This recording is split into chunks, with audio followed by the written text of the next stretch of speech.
So you want to be part of the movie business? Well, the Hub can't make you a Hollywood power broker in 10 minutes, but we can show you the 10 secrets movie theaters don't want you to know. Movies cost millions and make billions, and even though your local cinema has sticky floors and soggy popcorn, they know how to keep you in their seats. Whether by attacking your senses or sending you hidden messages, these cinemas play on your emotions to get inside your wallet. So let's be like TMZ and get that rumor mill a-turning. Sometimes movie theaters will give you a good deal with their rewards cards, but an even sweeter deal can be had by clicking our red subscribe button. Free and unlimited mini-movies from the Hub await you. Popcorn. When entering the theater, the wafting smell of popcorn calls to you like a dream.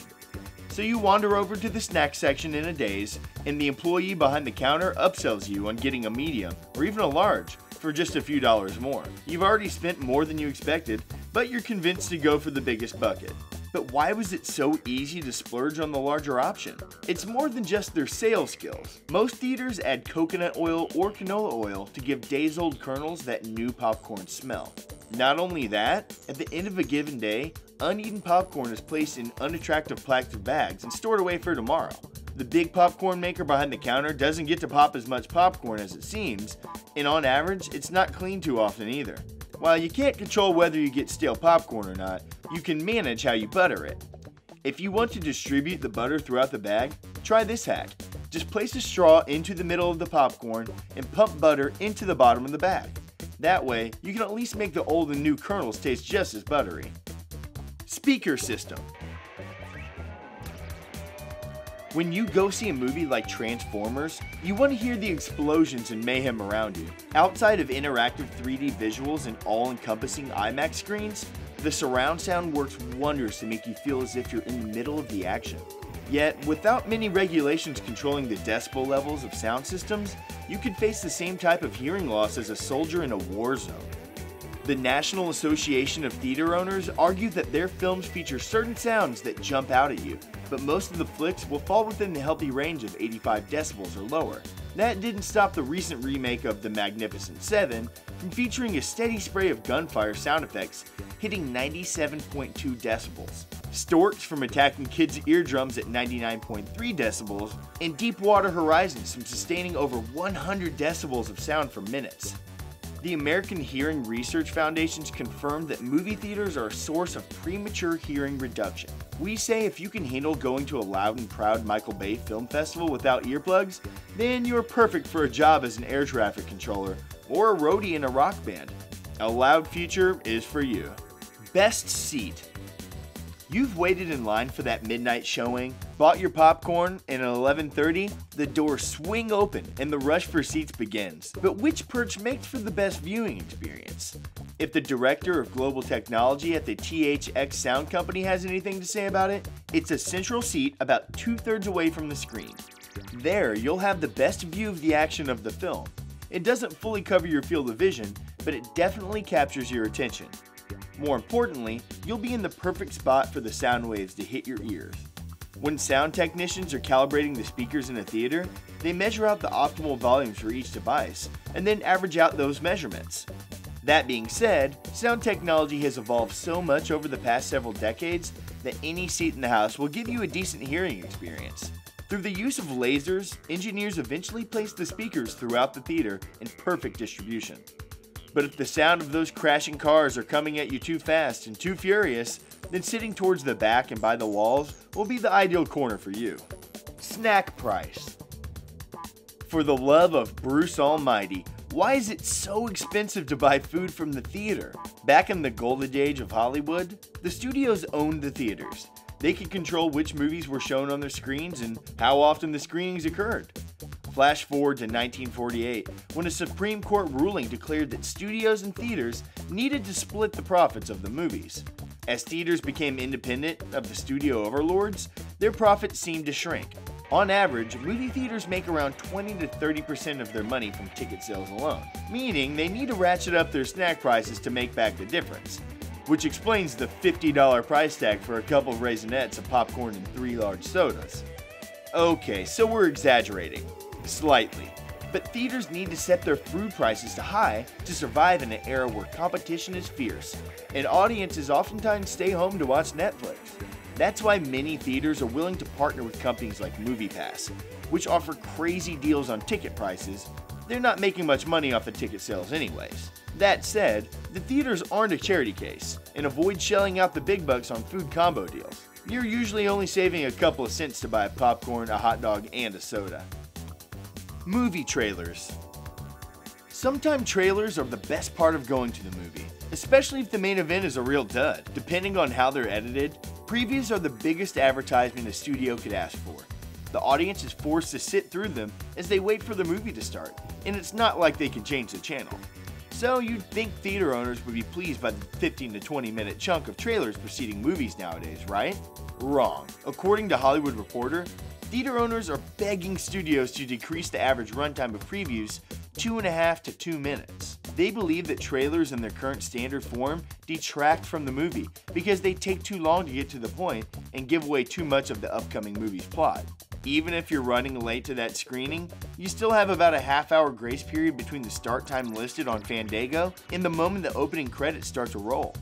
The time spent running trailers gives theaters more time to sell candy, but the extra long pre-show sizzle reels could hurt their business in the long run. Free stuff. If you're a regular visitor with a rewards membership card, you may get a discounted popcorn, a free soda, or even a pass to a movie. It's a great deal, but you'll need to invest a bit into the ticket sales before you can get in that perk. Depending on the company, however, many theaters offer free movies to their employees. Some theaters have even been known to offer advanced screenings of new movies for their staff several hours or a day before the films were open to the general public. That's become rare occurrences as online spoilers are becoming more and more common. Yet, strict studio rules won't always keep some sly managers from trying to sneak a peek at the latest installment of a popular franchise. Nowadays, technology allows studios to secure and track their films so they can keep the contents under wraps until the last possible minute on opening day. But pictures with smaller releases or old celluloid prints undergoing a re-release are easier for theaters to present at private screenings, giving early access to employees and their friends and family. The Disney Empire. For generations, Disney has made countless dreams come true, but when it comes to their cartoons, movies, and theme parks, they mean business. Even theaters that have been operating smoothly for decades come under the sharp-eyed scrutiny of the house that Mickey built.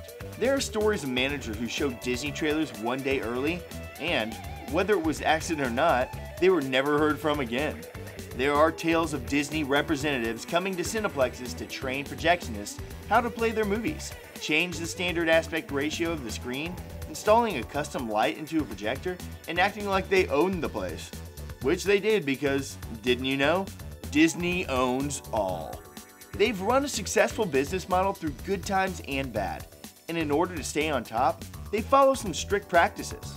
As part of their zero tolerance for bootlegging, they offer $10,000 reward to any theater employees who catch culprits recording in the act.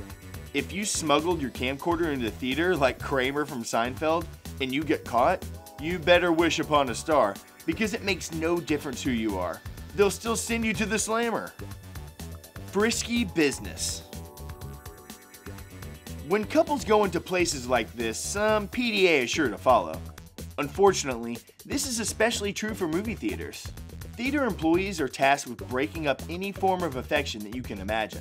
And sometimes, people's intentions can be way too obvious. When the box office guy sees two patrons enter with a blanket, that usually means something's going on.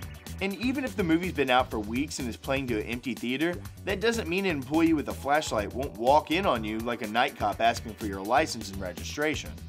One British couple learned the consequences to their actions during a screening of that most romantic of love stories, Batman vs. Superman. One of the other 6 audience members in attendance could obviously see what they were doing, as they were seated in the 3rd row. When they ignored a staff member, the police were called, and the 2 moviegoers spent the next 24 hours in jail. If you want to avoid fines or prison bars, save your affections for after the movie. Projection danger. As most major screens around the world have gone digital, it seems like the projectionist's job is getting easier and easier. But it's more than just pressing the play button. Beyond the heavy machinery projecting the movie upon the screen, The most volatile piece of equipment in the entire movie place is a projection bulb. Delicate to the touch and vulnerable to the elements, the tiny light bulb can explode into 1,000 minuscule shards of glass without warning. That glass embeds into the skin and itches forever, or at least until you get used to it. These glass pieces are usually too tiny to remove with a tweezer, which is why theaters often require projectionists to take a safety course, as well as wear protective jackets, eyewear, and gloves.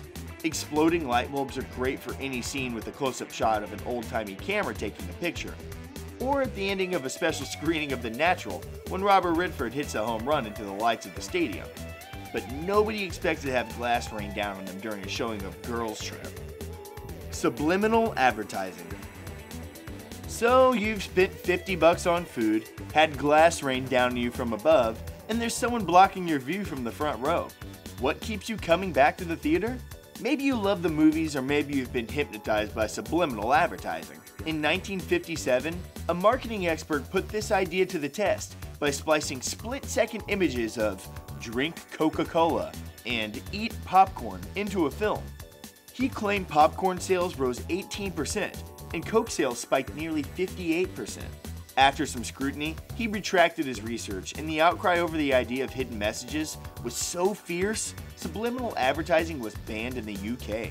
While scientists have found that quick hidden messages can actually be detected by the brain, theaters instead resort to heavily suggested commercials before the movie. Other companies pay for blatant product placements to be inserted into the movie, like in Man of Steel when Superman fights Zod inside a crowded IHOP.